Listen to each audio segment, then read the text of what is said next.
Okay, good morning students. Today we are going to start our fourth chapter of climate. I have already sent you some videos of climate chapter through that online classes. I expect that you have seen, but despite that I am going to give you a short description of all the terms again for those students who have not watched these videos. Now first of all we will discuss differentiate between climate, weather and monsoon. तो सबसे पहले हम discuss करेंगे weather. Weather क्या होता है बेटा? एक पर्टिकुलर प्लेस का पर्टिकुलर पॉइंट ऑफ टाइम में क्या टेम्परेचर है. आ रही बात समझ में? अब ये जो वेदर कंडीशन है सुमेरपुर और शिवगंज में भी डिफरेंशिएट हो सकती है. काफी बार अपन ने डिस्कस भी किया होगा कि भाई आज तो शिवगंज में बारिश हुई पर उस समय में सुमेरपुर में नहीं हुई, या जमाईबाग की तरफ बारिश हुई तो सुमेरपुर की तरफ नहीं हुई. Isn't it? तो जो वेदर है एक पर्टिकुलर प्लेस को शो करता है at a particular point of time and it keeps on fluctuating 3-4 times in a day. एक दिन में एक ही वेदर कंडीशन रहेगी इसकी भी कोई गारंटी नहीं है. क्यों? जैसे जैसे सनराइज हाई होगी हीट बढ़ेगी, दोपहर में वैसे वैसे टेम्परेचर बढ़ता चला जाएगा. शाम होगी वापस हीट कम होगी तो टेम्परेचर वापस डिक्रीज होगा. तो वेदर क्या डिनोट करता है कि एक पर्टिकुलर जगह का temperature at a particular point of time. ठीक है, ये दिन में 3-4 बार भी चेंज हो सकता है सुबह धूप और शाम को बारिश पड़ जाए. समझ में आई वेदर कंडीशन क्या है? और हर जगह की अलग अलग होती है, कोई लार्ज एरिया को डिनोट नहीं करता है वेदर. अब आते हैं क्लाइमेट. क्लाइमेट डिनोट करता है पूरे लार्ज एरिया को, से कंट्री, पूरे देश को डिनोट करता है. अगर हम बात करें रशिया की तो हम रशिया घूमने जाते हैं तो रशिया के बारे में स्टडी करके जाते हैं तो रशिया का ओवरऑल क्लाइमेट हमारे हिसाब से क्या है? कूल. ऐसा नहीं कि रशिया में गर्मी नहीं होती, गर्मी होती होगी, पर ओवरऑल क्लाइमेट की बात करें रशिया की तो क्या होता है? कूल. अगर अपन यही इंडिया की बात करें तो इंडिया की क्लाइमेटिक कंडीशन क्या है? Monsoonal. Monsoonal means seasonal reversal of wind. अब इसको बाद में समझेंगे seasonal reversal of wind. In general आप इसको मॉनसून को समझ लो सीजन. मॉनसून क्या होता है? सीजन. इंडिया में डिफरेंट काइंड्स ऑफ सीजन है. समर है, समर के बाद में क्या है? रेनी सीजन है, रेनी सीजन के बाद में अपन को विंटर, विंटर के बाद में स्प्रिंग देखने को मिल रहा है. तो 4 डिफरेंट काइंड्स ऑफ सीजंस हमको इंडिया में देखने को मिल रहा है. तो इंडिया का क्या क्लाइमेट है?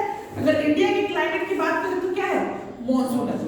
ठीक है, क्योंकि जो एक पैटर्न क्लाइमेट मींस एक लार्ज एरिया को जो कवर करता है लॉन्ग पीरियड ऑफ टाइम के लिए. Long period of time means more than 30 years and many more years. ठीक है, ये बार-बार नहीं है कि ऐसा नहीं है कि इस साल 4 सीजन अगले साल 2 सीजन होंगे, ऐसा नहीं है. ये जो कॉमन पैटर्न है 4 सीजन्स का इंडिया में लंबे समय से चला आ रहा है और कब ये बदलेगा ये किसी को पता नहीं है. तो इंडिया का एक कॉमन पैटर्न चलता है सीजनल पैटर्न, और सीजनल पैटर्न को अपन बोलते हैं मानसून. मानसून का मतलब रेनी सीजन नहीं होता है, मानसून के मतलब होता है डिफरेंट टाइप्स ऑफ सीजन्स. और इंडिया का कैसा क्लाइमेट है? मॉनसूनल क्लाइमेट है, सीजनल क्लाइमेट है और एक ही पैटर्न. तो क्लाइमेट क्या होता है? ओवरऑल किसी एक कंट्री को डिनोट करने का वाला लंबे समय तक एक ही तरीके का जो पैटर्न होता है वेदर कंडीशन का या सीजन पैटर्न होता है उसे कहते हैं मॉनसून. अब पैटर्न कैसे? पैटर्न जैसे समर की बात करें बेटा तो समर में वेदर कंडीशन कैसी होगी? समर में टेम्परेचर क्या होगा? अपना इंडिया या राजस्थान की बात करें अपने 44, 43, 42, 45, 46. तो ये इसको बोलते हैं कॉमन पैटर्न. इसको क्या बोलते हैं? Common pattern. ये विंटर की बात करें तो समझो 15, 14, 16, 0 डिग्री पर तो नहीं जाएगा इंडिया का टेम्परेचर, पोल्स पे तो नहीं हम लोग. तो जो एक कॉमन पैटर्न है इसको बोलते हैं सीजन. तो इंडिया में ये 4 तरीके के कॉमन पैटर्न अलग अलग सीजन्स में देखने को मिलते हैं. ये जो है ये है वेदर कंडीशन जो फ्लक्चुएट होती है एक पर्टिकुलर पॉइंट ऑफ टाइम. और जब एक कॉमन वेदर कंडीशन एक पर्टिकुलर पीरियड ऑफ टाइम में देखने को मिलता है तो उसको वो फॉर्म करता है सीजन्स. ठीक है, तो इस तरह से इंडिया का क्लाइमेट क्या है? मॉनसून. समझ में आया? वेदर मींस एक पर्टिकुलर प्लेस का एक पर्टिकुलर पॉइंट ऑफ टाइम में जो टेम्परेचर है that is called as weather. Climate एक लार्ज एरिया को एक लंबे समय तक डिनोट करने वाली वेदर कंडीशन को अपन बोलते हैं क्लाइमेट. जैसे कि इंडिया का क्लाइमेट हमने देख लिया monsoonal, that is seasonal climate है क्योंकि कॉमन पैटर्न अलग अलग सीजन्स में हमको देखने को मिलता है. मॉनसून क्या है? डिफरेंट सीजनल या सीजनल रिवर्सल ऑफ विंड. इतना क्लियर? अब नेक्स्ट टॉपिक आज अपन क्लाइमेटिक कंट्रोल्स। तो किसी भी जगह की क्लाइमेट को, इंडिया की बात नहीं कर रहे हैं, इंडिया से रिलेटेड फैक्टर्स हम कल डिस्कस करेंगे कि what are the factors that control the climate of India. India के पर्टिकुलर क्लाइमेट को कौन सी चीजें कंट्रोल करती है वो हम कल डिस्कस करेंगे। आज अपन in general overall world overall pattern बात कर रहे हैं कि सब जगह पे किसी भी जगह के क्लाइमेट को जो कंट्रोल करने वाले नॉर्मली फैक्टर्स क्या होते हैं, किस वजह से किसी भी जगह का क्लाइमेट अफेक्टेड होता है। सबसे पहले अपन डिस्कस कर रहे हैं लैटिट्यूड। लैटिट्यूड समझते हो आप? लैटिट्यूड, लॉन्गिट्यूड,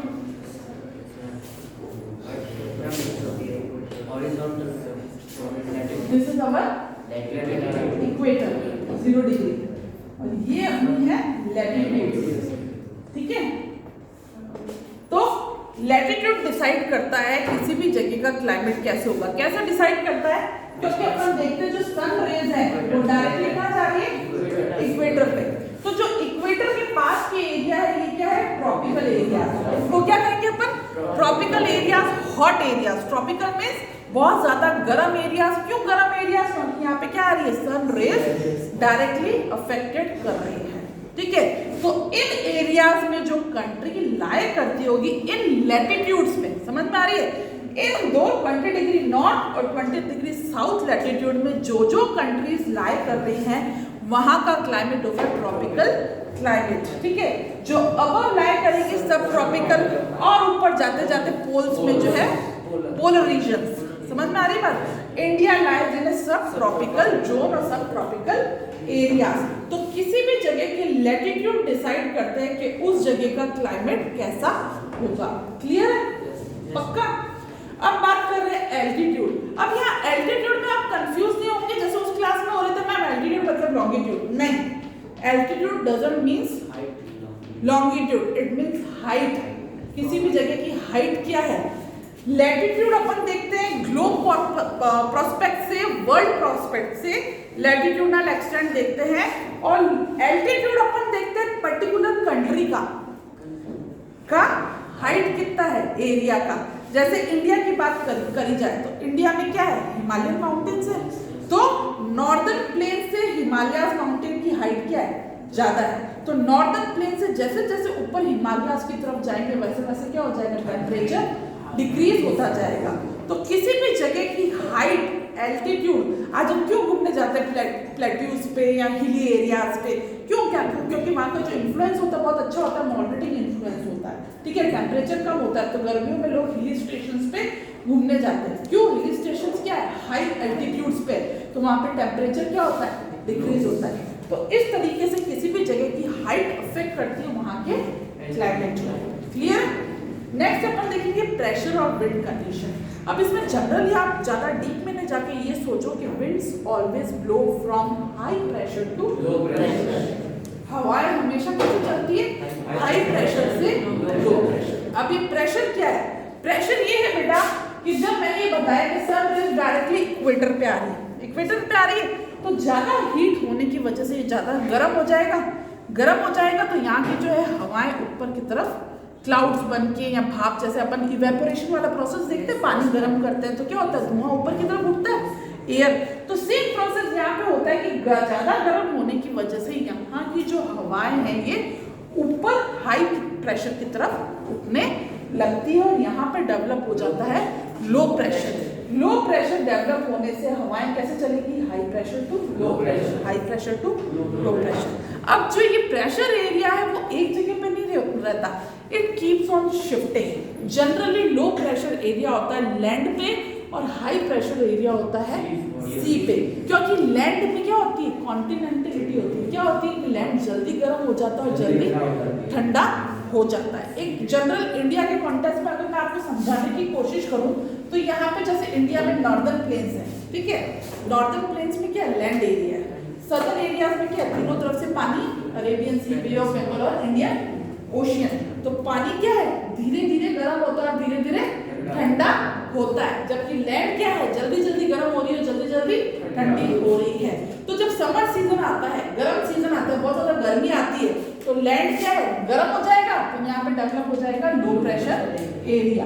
पानी धीरे धीरे गर्म होगा तो यहाँ पे डेवलप हो जाएगा high pressure area. Winds always blow from high pressure to low pressure area. और यही कारण है कि इंडिया में मॉनसून जो है आता है, क्योंकि समर्स में क्या होता है, high pressure to low pressure, यहाँ से मॉइस्चर बियरिंग विंड्स ब्लो करती है, समुद्र से हवाएं चलेगी तो पानी होगा, उसमें मॉइस्चर होगा, तो वहां जाके बारिश होती है। और यही प्रोसेस विंटर में क्या हो जाता है, डिफरेंट हो जाता है। क्यों?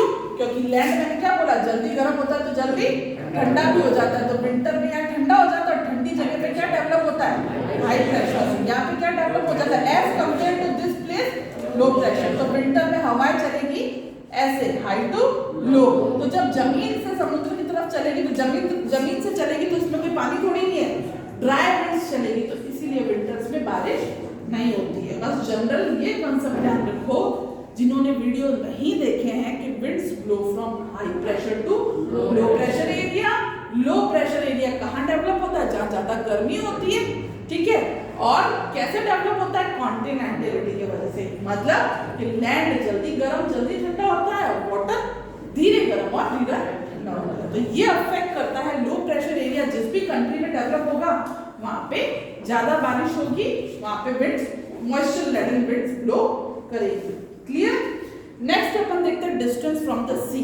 लाइक बॉम्बे का एग्जांपल ले ले। बॉम्बे में अपन क्या कहते हैं, मॉडरेटिंग क्लाइमेट है। जो जगह समुद्र से ज्यादा पास की होगी वहां का इन्फ्लुएंस कैसा होगा, ठंडा होगा, मॉडरेटिंग होगा। क्यों? क्योंकि वाटर का मैंने क्या बताया, धीरे धीरे गर्म होता है, धीरे धीरे, ठीक है। जैसे जैसे सूरज चढ़ता है धीरे धीरे धीरे वाटर गर्म होगा, उतने में तो सूरज उतर ही जाएगा वापस, मतलब इतना पानी गर्म नहीं हो पाता जितने के दिन उतर जाता है। तो वहां का इन्फ्लुएंस नॉर्मली जो समुद्री इलाके का अपने को कैसा मिलेगा, मॉडरेटिंग ठंडी जैसा इन्फ्लुएंस मिलेगा। तो जो जगह, जो सिटी, जो स्टेट, जो कंट्री समुद्री एरिया के पास में है वहां का इन्फ्लुएंस अलग रहेगा। और जो जितना दूर इंटरनल लैंड की तरफ है, जो लैंड बाउंडेड स्टेट है, लैंड बाउंडेड कंट्री है, वहां पे ज्यादा गर्मी होगी as compare to oceanic area. Clear? Next अपना आ गया ओशियन करंट्स, कि ओशियन करंट्स कैसे अफेक्ट करते हैं किसी भी एरिया के क्लाइमेट को। ओशियन करंट में समुद्र में चल रहे हैं दौड़ने वाली करंट या लहरें हैं, जो भी बोले, तो वो जिस डायरेक्शन से ब्लो करती है, अगर गर्म हवाओं के साथ ब्लो करती है तो एरिया को गर्म कर देती है, और ठंडी हवाएं लेकर आती है तो एरिया को उस तरीके से अफेक्ट करती है। तो कहीं ना कहीं ओशियन करंट भी अफेक्ट कर रही है किसी भी एरिया के क्लाइमेटिक इन्फ्लुएंस को। लास्ट है अपने relief features. Relief features physical features वाला चैप्टर पढ़ा अपन ने, कि कहीं पे डेजर्ट है, कहीं पे प्लेट्यूज है, कहीं पे माउंटेन्स है, कहीं पे कुछ है। तो जो माउंटेनियस एरिया है, ऑब्वियसली मैंने अभी आपको बताया, जो ऊपर उठा हुआ एलिवेटेड एरिया है वहां पे टेम्परेचर कम होगा। जो समुद्र के पास होगा, जो समुद्री एरिया है वहां का टेम्परेचर अलग होगा। जो डेजर्ट्स है वहां पे ज्यादा गर्मी होगी। तो किसी भी जगह का रिलीफ डिसाइड करता उस जगह के क्लाइमेट। आपकी बुक के हिसाब से आपको इतना ही समझना जरूरी है। अगर आपको एक्स्ट्रा नॉलेज चाहिए तो उन वीडियोस को वापस से देख लेना जिन्होंने नहीं देखा है। क्लियर? अब कल अपन डिस्कस करेंगे फैक्टर्स अफेक्टिंग इंडिया क्लाइमेट। अब इसमें किसी को कोई डाउट है तो पूछ लो।